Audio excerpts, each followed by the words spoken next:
Estimados diáconos, estimados seminaristas, queridos, nós estamos celebrando o 6º domingo do tempo comum. Este já é o 3º domingo consecutivo. Nós estamos ouvindo no Evangelho de Mateus o chamado e tão conhecido Sermão da Montanha.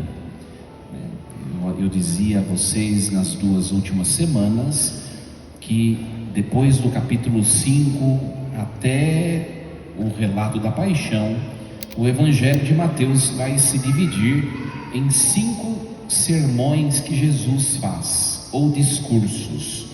É claro que Mateus quer dizer que Jesus ele veio completar os 5 livros do Antigo Testamento, o Pentateuco, o que os judeus chamam de Torá.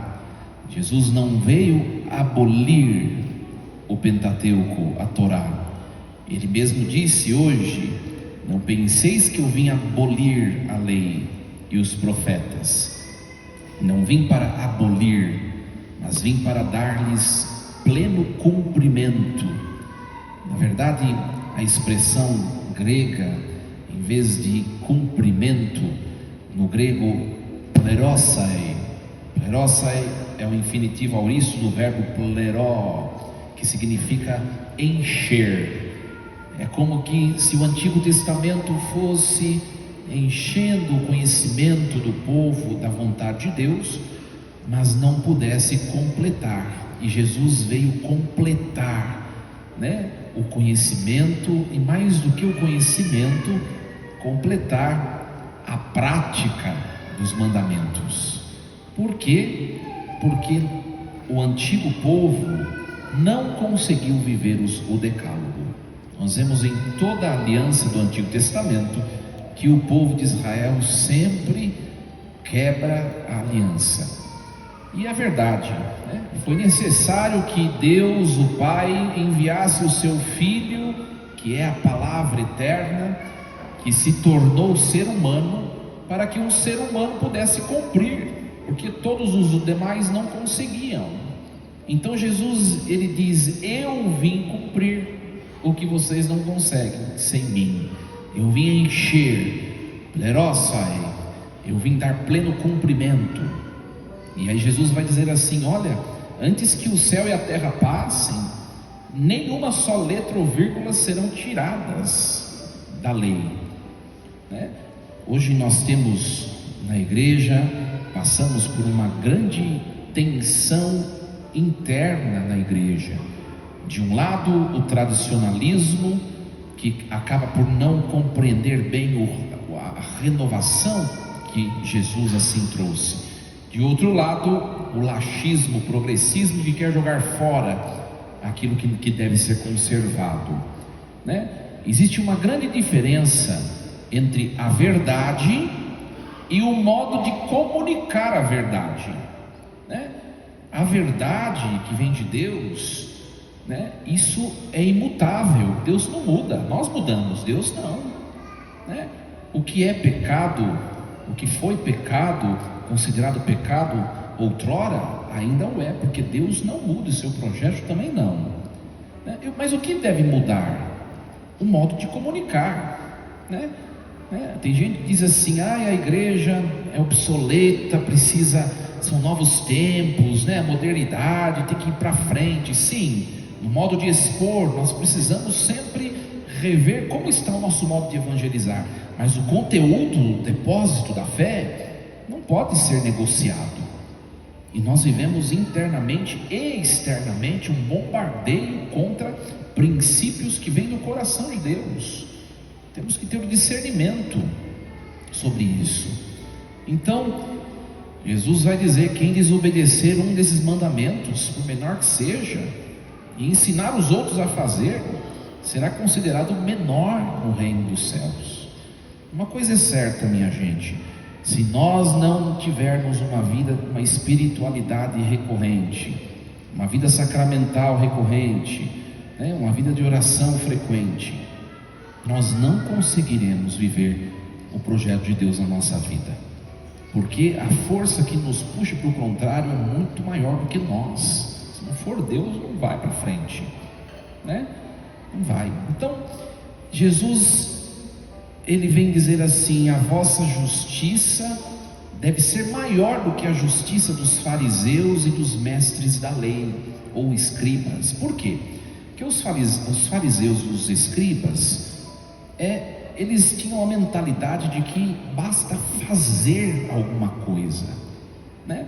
Praticavam o culto, os ritos, os preceitos judaicos e achavam que isso é cumprir a vontade de Deus. E Jesus vem dizer assim: se vocês se limitarem nisso, vocês não vão conseguir entrar no reino dos céus, porque ninguém consegue cumprir os mandamentos, ninguém, né? Vocês precisam superar a justiça dos fariseus e dos mestres da lei. E aí Jesus vai entrar, minha gente, né, naquilo que os exegetas chamam de antíteses. Vai pegar algumas ideias do Antigo Testamento e vai trazer para o hoje. E agora a gente vai perceber que o que as pessoas lá fora dizem sobre Jesus não é bem verdade. Que você escuta lá fora, né? O Deus do Antigo Testamento é um Deus ruim, é um Deus, né, excludente. Jesus é o Deus do amor. Olha só, Jesus já começa a primeira antítese, né? Lá está escrito no livro de Êxodo, no capítulo 20, versículo 13: não matarás. Eu, porém, vos digo. Quando você chama alguém de tolo ou ofende alguém, você já matou. Quem é mais exigente, Jesus ou o Antigo Testamento? Né? A gente vai percebendo que Jesus Cristo vem dar pleno cumprimento à lei de maneira muito mais exigente do que o Antigo Testamento, não é? Então acontece nessas antíteses sempre essa frase, né? Ecússate roti rete, ou seja, ouvistes ou foi ouvido dos antigos, né? Na tradução portuguesa, né? Ouvistes o que foi dito. E aí Jesus vai dizer: ego delego rimen, eu porém vos digo. É sempre assim a antítese. Então nós ouvimos o que diz o Antigo Testamento e nós ouvimos o que Jesus diz. Olha só, a primeira: não matarás.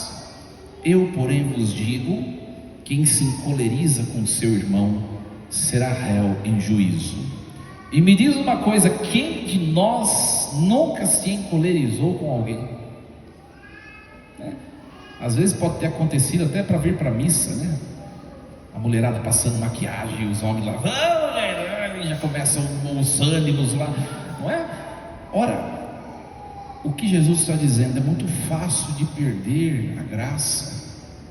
Por isso que nós precisamos, em tudo que nós formos fazer, né, acordou, antes de tomar refeição, antes de sair em casa, sempre rezar e consagrar a Deus, né? Nós somos muito impacientes com as pessoas, né? Quando nós não ofendemos pessoalmente, nós ofendemos por redes sociais, pelo WhatsApp, né?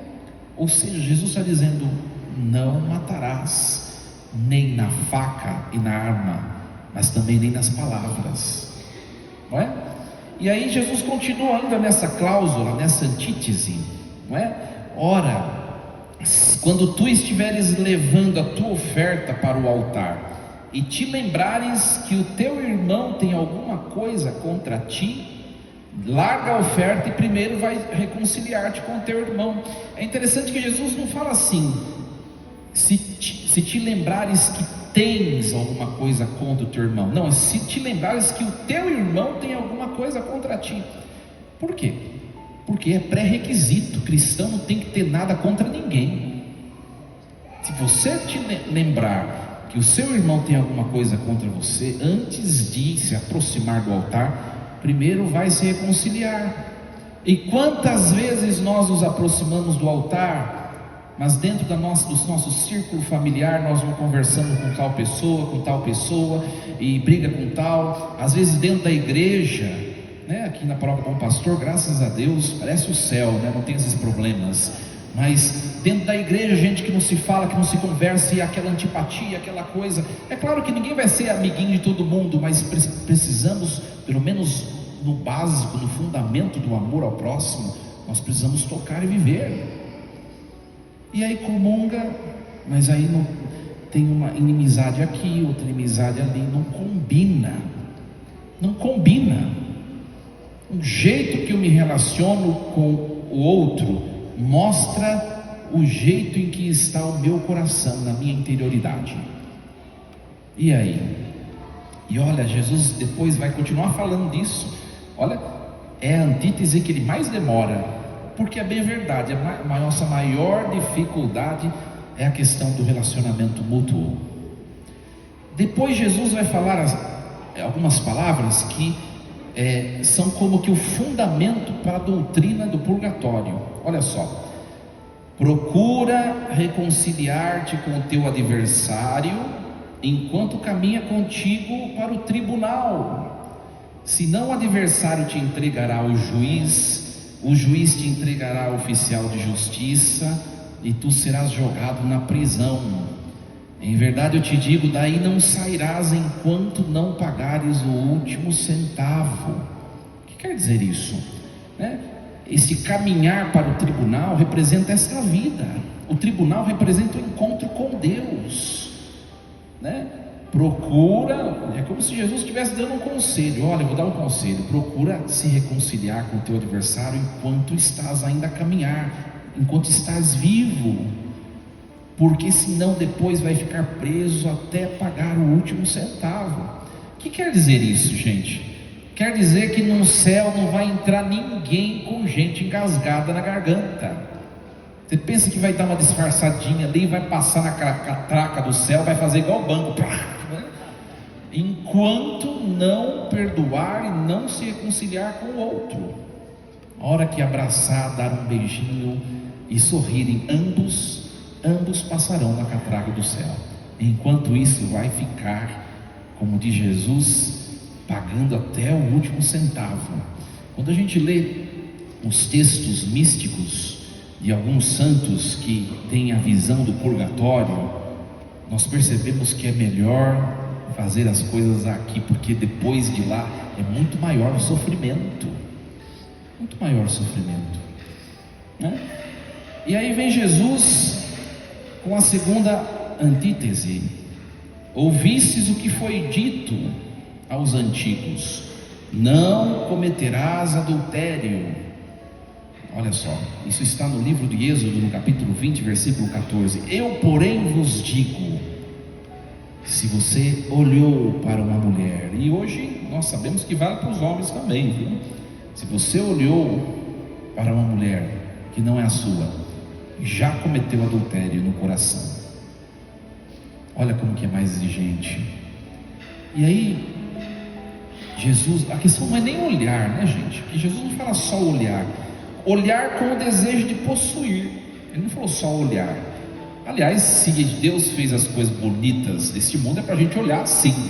O problema é o que vem depois do olhar, Às vezes a gente está andando na rua, A gente olha e fala: nossa, como Deus é generoso, Olha quanta beleza, Aí você olha do lado e fala: ixi, às vezes Deus acorda de mau humor, Se é bonito é para olhar, o problema é o sentimento que vem depois, as maquinações, as nossas concupiscências que vão efervescendo dentro do nosso coração. E aí Jesus vai contar uma parábola: se o teu olho direito é para ti motivo de pecado, arranca-o, se tua mão direita é motivo de pecado para ti, arranca. É melhor ir sem um olho e sem uma mão para o céu do que ter todos os membros e ir para o inferno.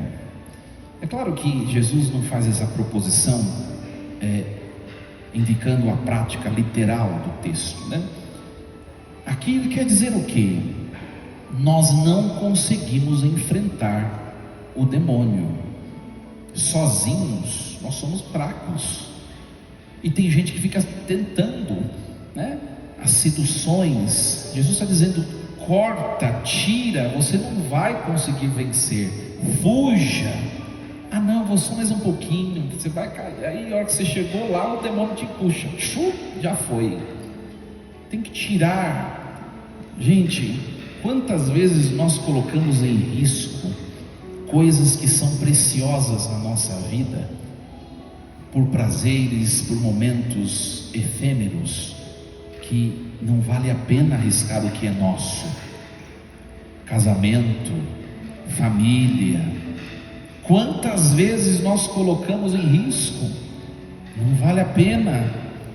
Olha, eu já tive a oportunidade de atender nenhum nem dois, mas a vários casais cujo casamento acabou por causa de WhatsApp, de Instagram. Mas ninguém está vendo, mas não sei o que. Olha, o demônio vai mostrando, e a hora que a gente entra e está por completo lá, ele puxa o nosso tapete, porque ele quer a destruição do nosso casamento, da nossa família, do nosso ministério religioso, sacerdotal. Pedir para Deus o cuidado de Deus, o dom de discernimento. Cuidado, tira, né? Uma vez veio estava na paróquia São Francisco de Assis ainda, veio não era um senhor, era um homem já, era jovem ainda, tinha problema com questões de mensagens. Padre, vou tentar mudar. Pois é, já excluiu aquela pessoa que você conversa? Porque se na hora que você abrir ela vai estar lá, vai de novo, né? É igual que tem diabetes e entra na casa, tem uma vasilha cheio de chocolate da Cacau Show. Eu vou passar longe. Toda vez que entra em casa, é dois. A hora que você vai medir de noite, só Jesus para fazer baixar aquilo. Não dá certo, gente, né? É igual quem bebe, quem tem problema com álcool. Eu vou tomar só uma hoje, long neck, bem pequenininha. Tomou uma, o diabo já te ganhou. Você tem que saber o que é fraqueza para você. Eu sei o que é para mim, né? Aliás, Santo Tomás de Aquino vai dizer: todo ser humano, depois de Adão e Eva, tem em si uma brecha para cair na lama, uma brecha concupiscente. Nós precisamos olhar nossa brecha e cuidar de nós mesmos, né? Tem gente que tem um vale de brecha e fica olhando do vizinho, né?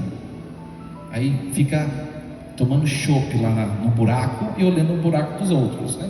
Ora, minha gente, a palavra de hoje é para nossa reflexão. Cuidemos de nós. É muito fácil nós perdermos a graça, muito fácil. Depois Jesus vai continuar com a terceira antítese. Ouvistes o que foi dito: quem se divorciar de sua mulher, dê-lhe uma certidão de divórcio. Então no Antigo Testamento está dizendo que pode dar certidão de divórcio. Ora, tem que estudar um pouco a Bíblia. Tem que estudar o que estava acontecendo. Os homens estavam explorando e maltratando as mulheres, e ela tinha de ficar lá, né? Moisés diz: não, o dom, a dignidade humana está acima deste valor conjugal. Aí ele permite, mas Jesus diz, né, em outro texto sinótico a esse: nem sempre foi assim, né? Ouvistes o que foi dito, né?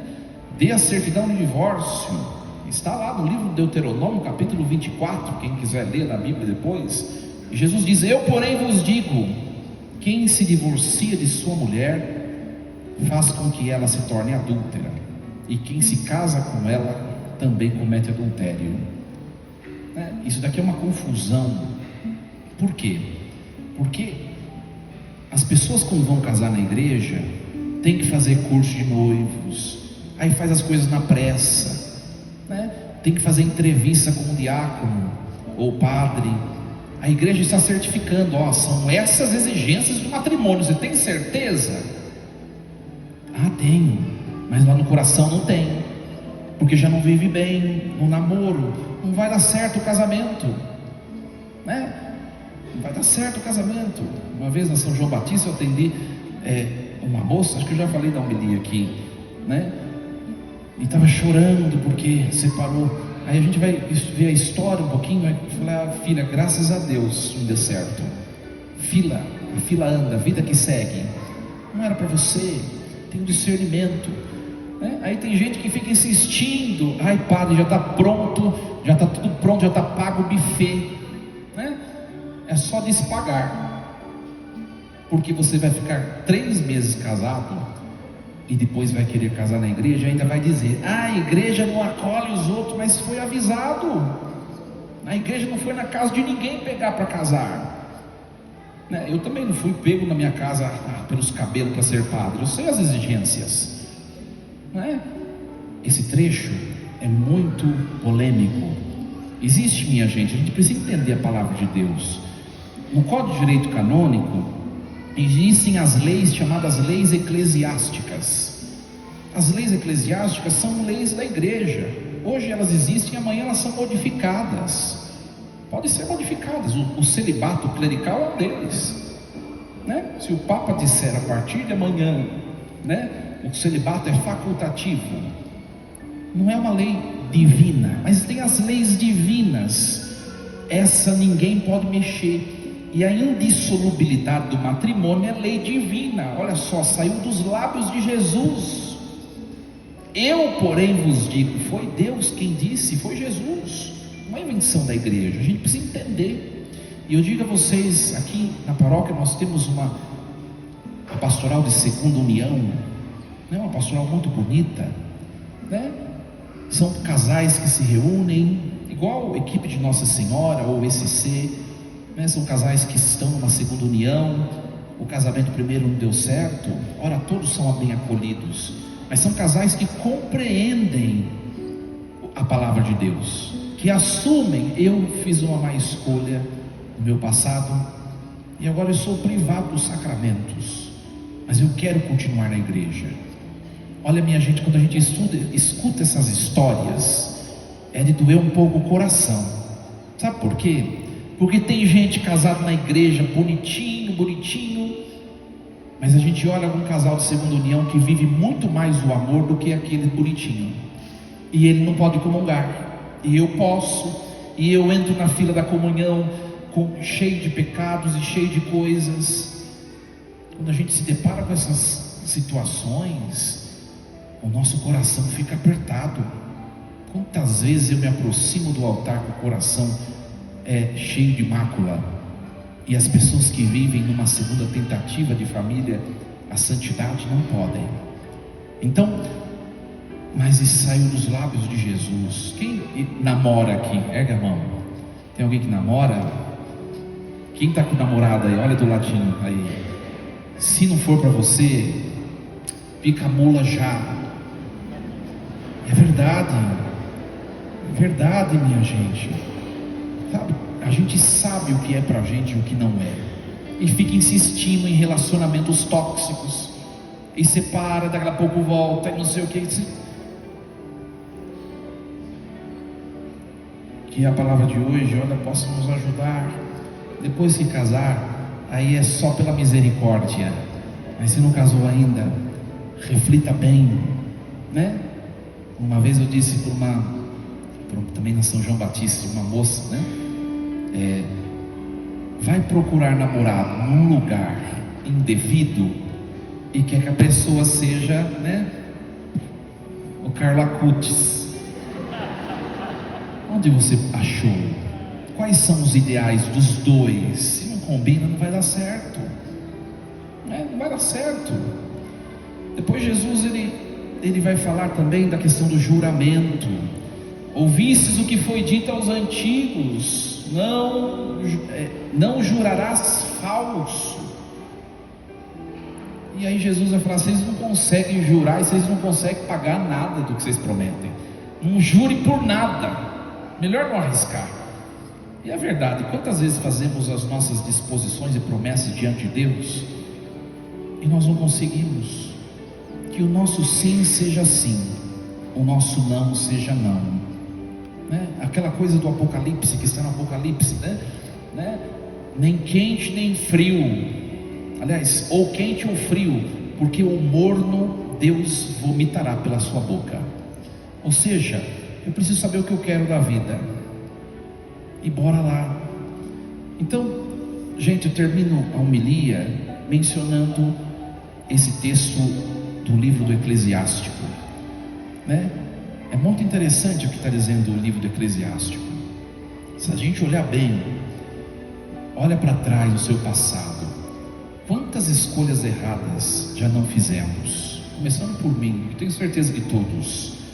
Mas Deus não tem nada a ver com isso. Foi eu quem escolhi errado.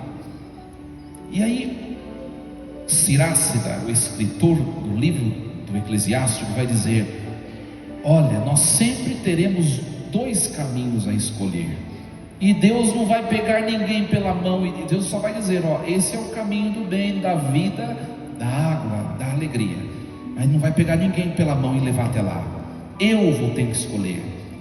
Olha só que bonito esse texto, né? Diante de ti Ele colocou o fogo e a água. Você coloca a mão onde você quiser, na água que refresca, que lava, que purifica, que restaura, ou no fogo que queima, que machuca, que devora e que destrói. Onde nós estamos nos colocando, né? Diante do homem estão sempre dois caminhos: a vida e a morte, o bem e o mal, e o homem vai receber aquilo que ele preferir. O que nós temos preferido?